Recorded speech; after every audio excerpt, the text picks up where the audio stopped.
What's up guys, welcome back to Destiny Updates. So in the Destiny Vidoc or Vidoc released by Bungie way back in February, we saw this sort of character and squad menu screen being used. Now if you look closely at everything shown on these screens, there's actually a lot of interesting information there. Stuff related to things like how many characters you can have, skill systems, ranks, missions, a whole bunch of really interesting stuff.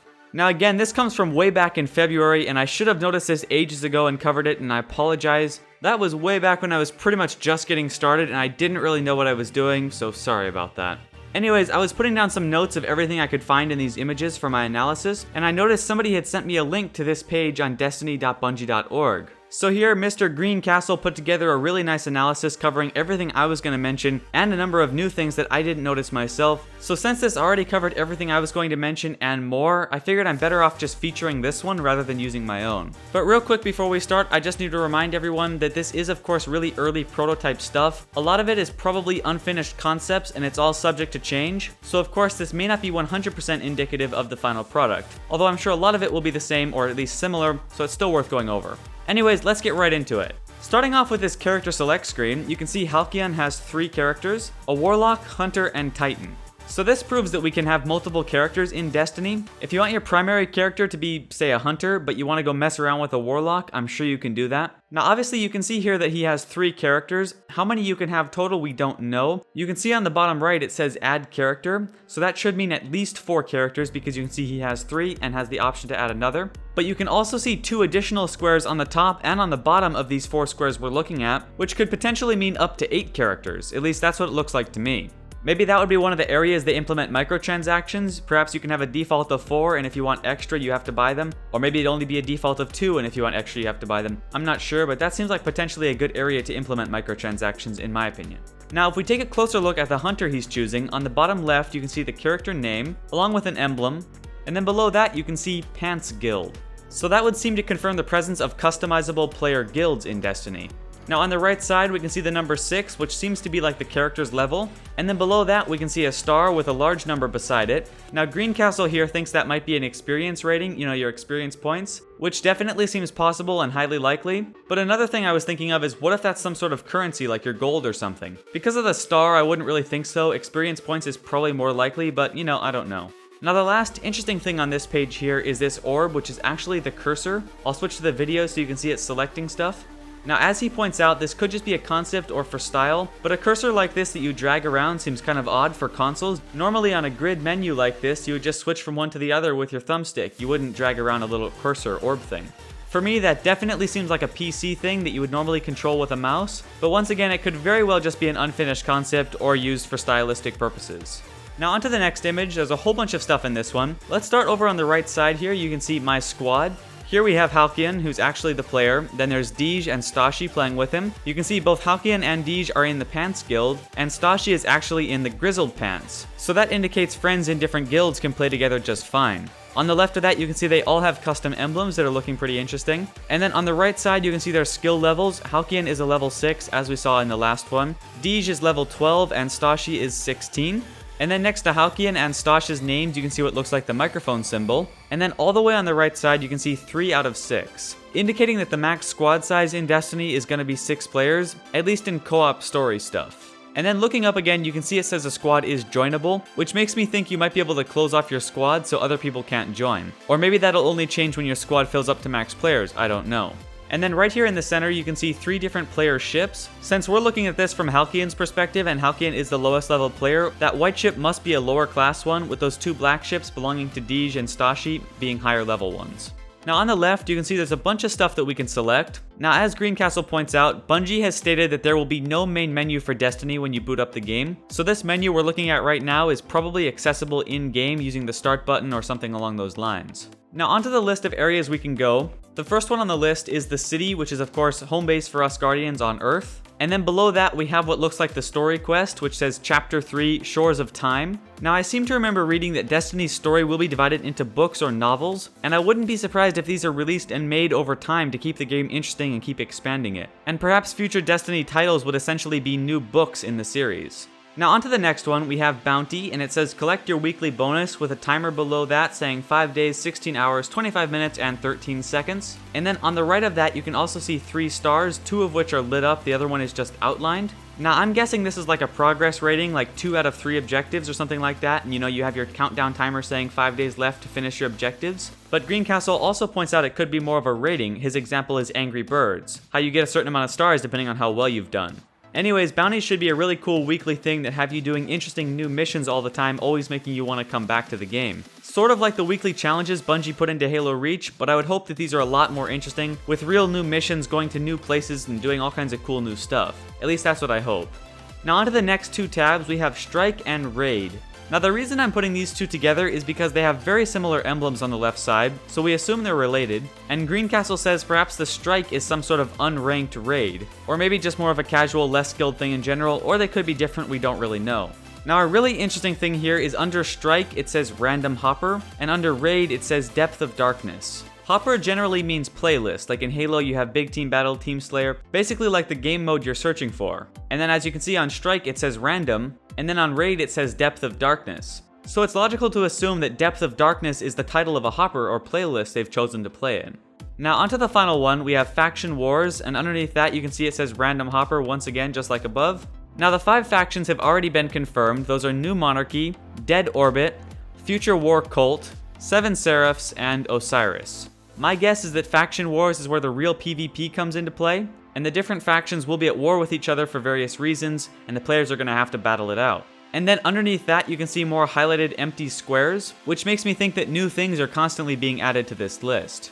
Now before we move on, I would just like to point out that the whole Hopper or playlist thing seems really odd to me, because for a game that stresses that it's a big open connected world, why would you be able to choose different hoppers or playlists? Unless they mean something entirely different with their use of the word hopper, then I'm really not sure. It'll be interesting to see how this works. Now onto the bottom right of this image, you can see it says press Y to add friends. As Greencastle points out, this seems like it could be similar to the active roster from Reach, so you can likely just quickly check who's online and easily add them to your squad. Now the fact that it says press Y seems to indicate that this is on the Xbox, which would counteract what I previously said about the orb looking like a PC feature. Honestly, I'm not sure. Some of these things are probably just concepts and not final. Now moving on, this is where Greencastle points out a bunch of stuff that I never noticed. Taking a detailed look at the Destiny app on his iPhone, we can see a bunch of stuff here. So here you can see we're on the Story tab of the app, and underneath the word Story you can see Book 1, Chapter 3, which links into what I was saying earlier. Now as Greencastle points out here, books might be like full-on campaigns, with chapters being more like individual missions. Now below that, you can see the first objective in this chapter is to gain favor with the Queen, located on Venus, in the shores of time to be specific. Below that, you can see it says help the Crow loot the Academy archive. So that's kind of a cool brief mission overview there. Now going back up to the top of the screen, as this is related to the story aspect, you can see it says featured. And Greencastle says, I'm guessing this means that storybooks are delivered over time, with new ones being prominent and advertised across the various Bungie apps. So perhaps new chapters would get released every so often, like maybe once a week for instance, and then the latest chapter will be featured. Now moving on to the right side, we can see the Destiny tricorn there, along with the number 18 in a different red box. And as Greencastle says, perhaps these are 2 other tabs. Not sure about the Destiny tab, but the red 18 could be notifications. I think it could be a hot link to your friends or guildmates online. Now I don't really have anything to add there, but it definitely looks like notifications could be a possibility, but I'm not sure. Now moving on towards the bottom here, we can see a line of outlined icons, and as Greencastle points out, these look somewhat similar to the bounty logo we saw before, so perhaps these are different trophies or bounties that you can find within this individual chapter or story. Now onto the very bottom here, we can see a bunch of different icons which look like tabs. Going from left to right, we have the bounty logo, the Destiny tricorn, which means story from what we've seen above, strikes, faction wars, raids, and something else on the right which I'm not sure what it is, but as Greencastle points out, it does look kind of like a castle wall. Perhaps indicating some sort of defensive game mode? Really, I'm not sure.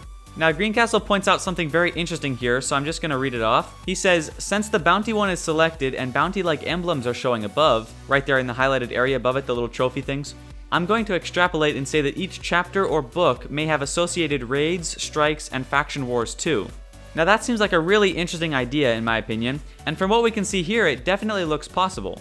That could mean that once you've completed the basic story objectives of that mission, you could go back and do a whole bunch of new things as well that's just as fun. Anyways, onto the next image. On the left you can see an iPhone looking at some sort of character customization screen, and then on the right some sort of developer tool running on a computer. So let's take a closer look at all of the interesting things Greencastle found in this. Starting off on the top here, you can see a line of circles, triangles, and squares. We have no idea what these are for. Greencastle suggests perhaps pagination or medals, but honestly I have no idea. Moving on, we can see the number 1790. Perhaps this is another skill or experience points system, or maybe even a currency. And seeing as this is shown on a character customization screen, it seems like that number, whatever it is, can probably be used to upgrade your character. Next, you can very faintly see some sort of emblem behind this character, who real quick appears to be a female exo hunter from what I can see. Anyways, Greencastle suggests that this could possibly be the faction or guild emblem, although it could also just be the player emblem in my opinion. Moving on the left side you can see 3 little boxes showing weapons, and on the very top one you can faintly see what looks like the icon for an arrow, indicating that that's like a drop-down menu that can be collapsed if you're not using it. Now it's kind of hard to glean anything from this, but I will say that the very bottom image looks a lot like part of a rocket launcher to me. Anyways, onto the right side, this looks like armor customization. Once again, the very top one appears to have a little arrow icon for collapsing the menu. Now going down the list, we can see head, body, armor and hands, something else which I have no idea, Greencastle suggests possibly a belt, and then legs and feet. Now I'm assuming that you can tap on any one of those and then customize that piece, although I'm not sure. Onto the very bottom, you can see the player's stats and attributes. You can see this character has 4 energy, 10 shields, 7 agility, and 14 discipline. Now all of this suggests that you can do a lot of customization and changing around your character on the go while on your phone. And it also gives us a glimpse at the amount of customization options we might have, as well as the player attributes. Which definitely looks to me like it follows the sort of MMO RPG skill tree type system where you allocate experience points to certain things you want to upgrade and improve your character in different ways, that sort of thing. Now real quick, onto this developer program, there's a couple of interesting things. You can see messaging, which seems to indicate some sort of cross-platform in-game messaging system, which definitely seems pretty cool to me. And then Greencastle also points out notifications and profile, although those don't seem too important to me since we already mentioned notifications before. Now onto the next image. You can see on the phone here, this looks to me like some sort of splash screen that greets you when you open up the app. And real quick, I just have to point out, on the very top there it says Destiny Update, and that is actually something I noticed when I first watched the Vidoc. Just add the S on there and that's my name. I just thought that was kind of funny. Anyways, onto this sort of message of the day thing. It says, new missions and fresh rewards await in Destiny. Get in game and help us take our worlds back from our enemies. So that's kind of a nice little attention grabbing thing. When you open up the app, it makes you want to go back into the game. And also, as Greencastle points out, it once again makes missions and rewards look like they're delivered periodically over time. Now onto the final image that Greencastle analyzes. This one I never noticed at all, completely missed it, and it's very interesting. It looks like our first glimpse at the prototype heads-up display for Destiny.